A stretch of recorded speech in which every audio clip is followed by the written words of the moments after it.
বড় বড় কাতলা মাছের মাথা রান্না করতে চলে এসেছি। আজকে উনুনে রান্না করছি, অনেকটাই বেলা হয়ে গেছে। এই দিক থেকে একটু তোমাদের কাছে সরি চেয়ে নিচ্ছি। রান্না করতে যেরকম লেট হয়েছে, তোমাদের কাছে আসতেও আমার লেট হয়ে গেছে। দেখো এই যে 3 পিস কাতলা মাছ এনেছি, মানে 3টে বড় আস্ত কাতলা মাছ এনেছি, সেখান থেকে 3 পিস তো কড়াইতে দিয়েছি, আর এখানে রয়েছে আরও 3 পিস। এই দেখো। আর এটা করব হচ্ছে আলু দিয়ে মশলা করে তরকারি করব, তার জন্য মশলা পেস্ট করে নিয়েছি। শুকনো লঙ্কাটা না ঘরে নেই, তার জন্য কাঁচা লঙ্কা দিয়ে পেস্টটা করে নিলাম। এখানে আদা, জিরে, রসুন, কাঁচা লঙ্কা, পেঁয়াজ সব কিছু দিয়েই পেস্ট করা হয়েছে। এই দিয়ে আজকে আলুর তরকারিতে রান্না করব মাছের মাথা দিয়ে। আর এখানে ডুমডুম করে কুমড়ো কেটে নিয়েছি, অনেকে ছক্কা বলে এগুলোকে, কুমড়োর ছক্কা করে নিয়েছি, এটাই ভাজা করব। আর তার সাথে করব জলপাইয়ের আচার, আচার নয়, জলপাই টক রান্না করব। দেখো কাঠের উনুনে মাছ ভাজা, মানে একদম কড়া কড়া করে ভাজা হয়ে যাচ্ছে।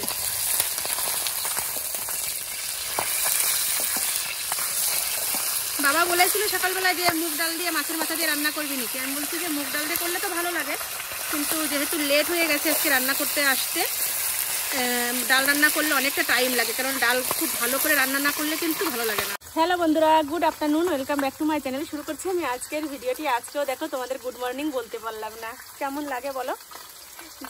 যেখানে প্রতিদিন আমি সকাল থেকে ভিডিওটা স্টার্ট করি, চা খেয়ে শুরু করি, সেখানে এখন দুপুর হয়ে যাচ্ছে, কারণ শীতকাল পড়ে গেছে আর টাইমের সাথে পেরে উঠছি না। সকালের কাজকর্ম সেরে উঠতেই না এতটাই টাইম হয়ে যাচ্ছে যে তোমাদের সামনে এই আসি করে আর আসা হয় না। ভাবি যে সকালের বাসি কাজটা করে নিই, তারপরে তোমাদের সামনে আসবো, তারপরে একটু ব্রেকফাস্ট করে নিই, তারপরে আসবো না, একবারে রান্না শুরু করে দিয়ে তারপরে আসবো। এই করতে করতেই টাইম হয়ে যাচ্ছে।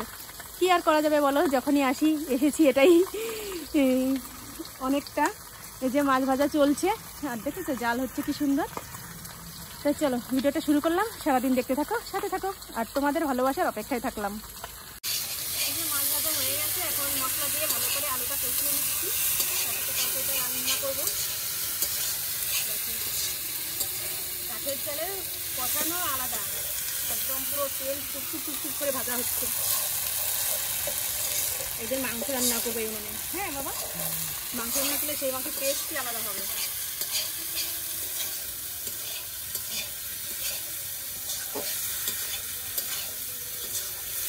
রান্নাবাড়ি এইমাত্র কমপ্লিট করে নিয়ে আসলাম, আর রান্না করেছি তো বাইরে, সবকিছু আবার টেনে ঘরে নিয়ে আসতে হলো। তো চলো কি কি রান্না করলাম সেটা তোমাদের একটু দেখিয়ে দিই, তারপরে আমি স্নান করতে যাবো। দেখো চোখে মুখের কি অবস্থা হয়ে গিয়েছে, কেননা 2টোর বেশি বাজে। এখন স্নান না করলে আর দেরি হয়ে যাবে পরে। তো চলো ঝটপট করে তোমাদের রান্নাটা দেখিয়ে দিই, তারপরে স্নান করে এসে পুজো দেবো, পুজো দিয়ে তারপরে খাওয়া দাওয়া করবো। এই যে প্রথমেই এদিকে করে নিয়েছি কাতলা মাছের মাথা আলু দিয়ে, একদম খুব বেশি ঝোলও রাখিনি, আবার একদম শুকনোও করিনি, একটু গামাখা করেছি। আর এখানে করে নিয়েছি যে কুমড়ো ভাজা, মানে কুমড়োর ছক্কা, আর এখানে করে নিয়েছি জলপাইয়ের টক। এই হচ্ছে আজকের খাওয়া দাওয়ার মেনু। আর সকালবেলা তো সিদ্ধ ভাত করেছিলাম, সেটা সবাই খেয়েছে। স্নান করে চলে এসেছি মায়ের ঘরে, আর পুজোও দিয়ে নিলাম মায়ের ঘরের। চলো তোমাদের দেখিয়ে দিই। এই যে পুজো টুজো দেওয়া হয়ে গেছে সব কিছু, আর একটা আপেল ছিল ঘরে, সেই আপেলটা দিয়েই আজকে পুজোটা দিলাম। প্রথমে নকুলদানা দিয়েছিলাম, তারপর দেখলাম যে না, ঘরে ফল যেহেতু রয়েছে একটু ফল দিয়ে দিই। আর আজকে তো সোমবার, ভোলা বাবার দিন, এই যে ভোলা বাবাকেও একটু পুজো দিয়ে নিয়েছি।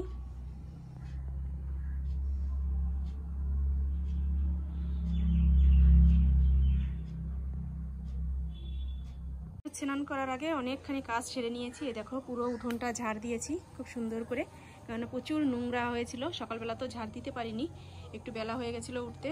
ঝাড় দিয়েছি। রান্না করার পরে এই যে গরম জল বসিয়ে রেখেছি, আমি গরম জল দিয়ে স্নান করেছি, আর বাবার জন্য এক হাঁড়ি বসিয়ে রাখলাম গরম জল, বাবা এখন স্নান করবে।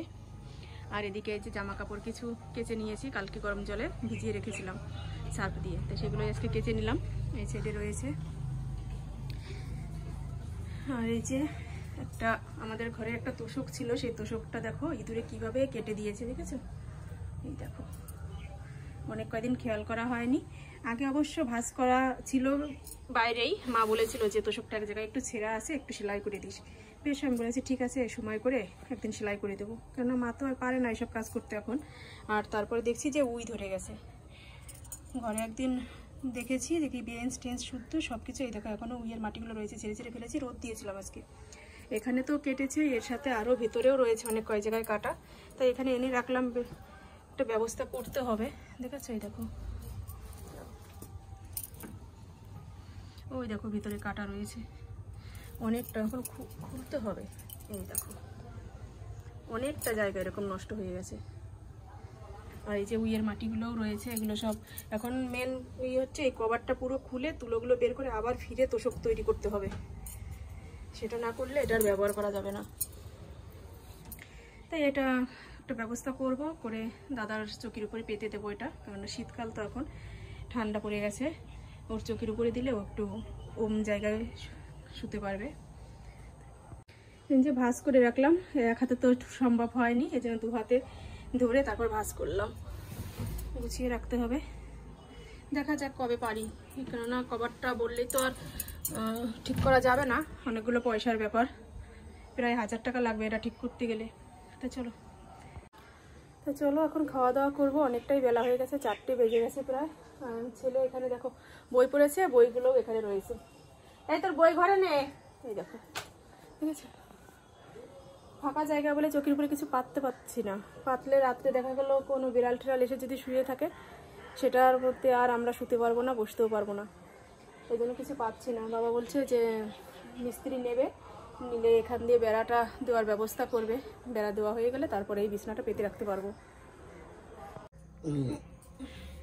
থেকে আজকে এই জিনিসটা বের করলাম, এটা মেঘলা বলে, এটা হচ্ছে কারা বলে, হিন্দুস্তানিরা না, হিন্দুস্তানিরা মেঘলা বলে, সেটা এনেছিল আমার বর আমার জন্য, কিন্তু কোনোদিনও ব্যবহার করিনি। এটা নাকি এইভাবে মাজায় পরে তারপরে নাচ করে, আমরা অবশ্য এসব করি না, তবু তোমাদের একটু দেখাই করে। এই যেরকম করে পরে ওরা যেরকম এরকম নাচ করে, সেটাই দেখো বের করলাম। এটা আমি তো আর এইভাবে পরবো না, এটা আমি গামছার মতনই ব্যবহার করবো, গা হাত পা মোছা যাবে, অনেকটাই বড় দেখো।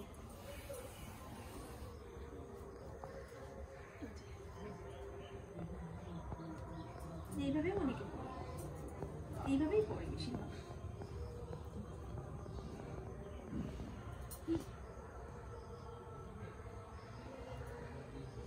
কেমন লাগছে এটা তোমরা কমেন্ট করে একটু জানিও। আর এই যে আরেকটা শাড়ি বের করে নিলাম, এটা ছিল আমার শাড়ি, মাকে দিয়েছিলাম, মা তো কোনোদিনও পরেনি, শুধু মায়ের মনে একটু সান্ত্বনা দেওয়া যে মাকে আমি শাড়ি দিয়েছিলাম। কিন্তু মা এসে পিছলে শাড়ি অবশ্য পরে না, তবুও অনেক শাড়ি এনেছিল আমার বর, তাই মাকে দিয়েছিলাম। এই সেটা, এই কালারটা মার ভালো লেগেছিল বলে বলেছিল এই কালারটা আমার ভালো লাগছে, তাই সেই শাড়িটাই এই যে বের করে নিলাম। পরবো একদিন, পরে একটা শর্ট ভিডিও করবো সেইটা পরে। শাড়িটাও কেমন লাগছে তোমরা কমেন্ট করে জানিও। আমিও কোনোদিনও পরিনি, নতুন শাড়ি মাকে দিয়েছিলাম, আর মা সেভাবেই রেখে দিয়েছিল।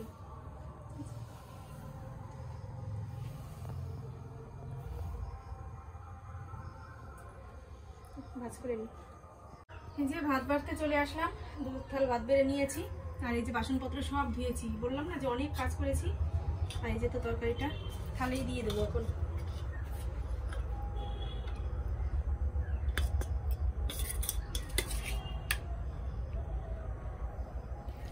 মাছের মাথার তরকারি, কাতলা মাছের তরকারি দিয়ে বলেছিলাম ডাল করতে, তা বললো ডাল এখন খেতে হবে না, ডাল করতে গেলে টাইম লাগতো প্রচুর। এটা তো মশলার তরকারি, মশলা দিয়ে একবারে কষিয়ে দিয়ে দিয়েছি, হয়ে গেছে, একেতেই লেট হয়ে গেছে রান্না বসাতে। ডাল অন্য একদিন করা যাবে।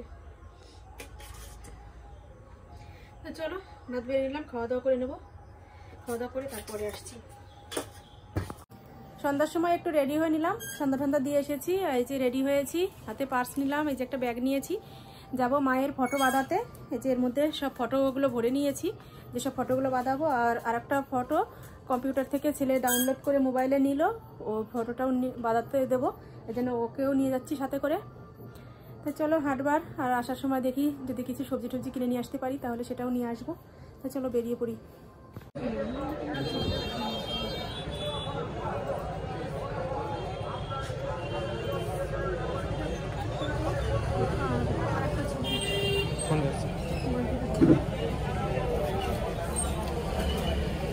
পাঁচটা টাকায় ছিল সেই পাঁচটা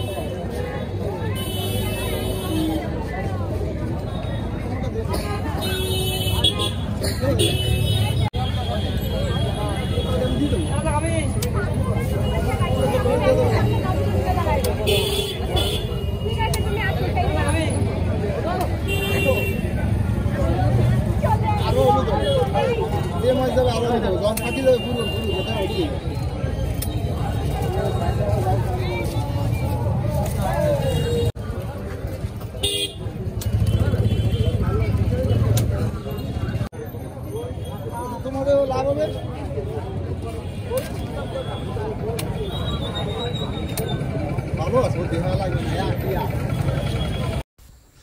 আজকে অনেকগুলো কাজ হাতে নিয়ে তারপর বেরিয়েছে। ওই যে তোমাদের বললাম না যে তোষকটা ঠিক করতে হবে, তাই এই কাকুর কাছে এসে কথা বলছি যে কেমন কি পড়বে তোষকটা ঠিক করতে। তাই উনি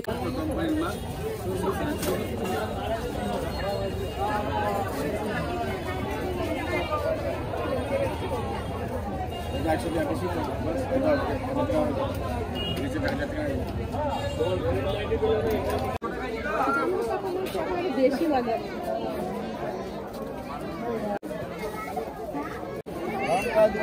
লঙ্কা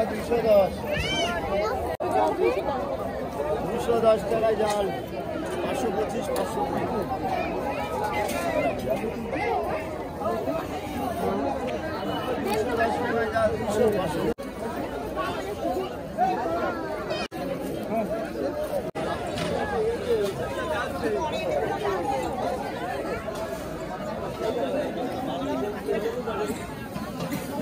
কলমি শাক না, অন্য শাক না।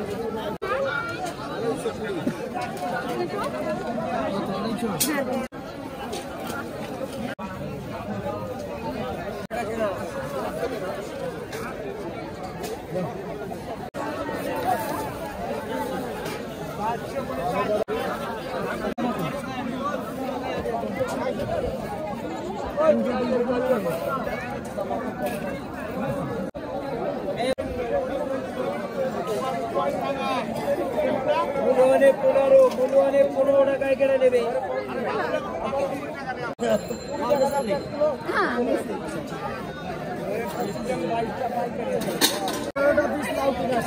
এই মাছটা আইছি চৌড়া চৌড়া দেখুন এগুলো হচ্ছে না এটা কত 70 বলছো কেজি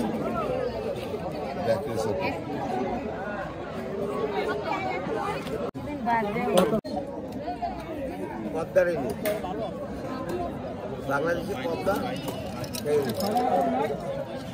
কত করে এগুলো? কত করে দাম? 80 টাকা।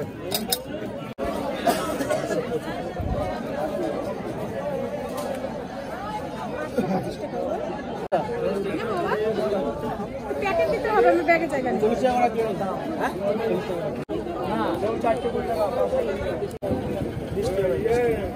লেবু বিশাল মিষ্টি এখন 5 টাকা কুড়ি হলো 5 মিষ্টি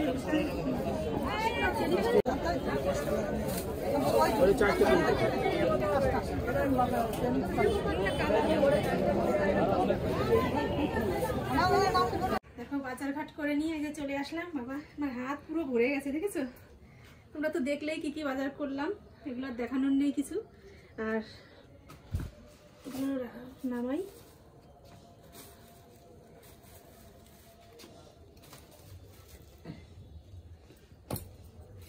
এই যে এটা এনেছি আমার ভাইজির জন্য, ও প্রতিদিন এসে বলে আমাকে অরেঞ্জ দাও ওর জন্য আনলাম। আর আমার ছেলের জন্য আনলাম এই যে চেরি ফল।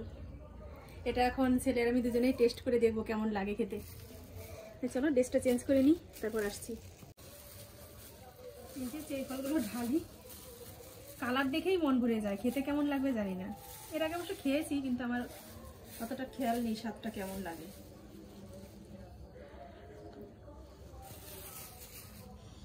কি সুন্দর লাগছে কালারগুলো দেখতে।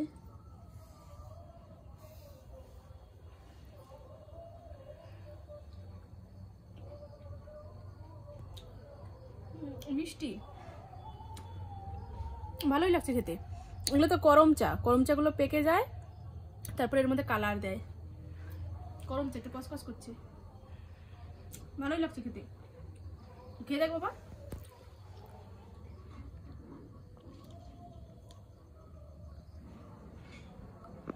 চলে এসেছি রাত্রের খাবার তৈরি করতে। এই যে রুটি বানিয়ে নিচ্ছি, আর বাইরের উঠোনেই চলে আসলাম রুটি বানাতে।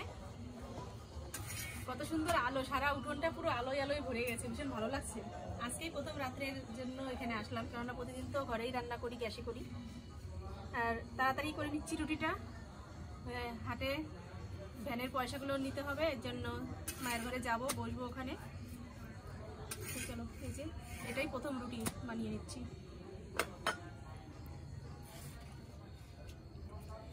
তোমরা আমার মতো কে কে এরকম বাইরের উনুনে রান্না করতে ভালোবাসো কমেন্ট করে জানিয়ে দিও। আমার তো ভীষণ ভালো লাগে উনুনে রান্না করতে, কিন্তু একটু প্রবলেম হয়ে যায়, সবকিছু টেনে নিয়ে আসতে হয়, এর জন্য লেট হয়ে যায়, আবার সবকিছু ঘরে নিতে হয়। কিন্তু রান্না করতে ভীষণ মজা উনুনে।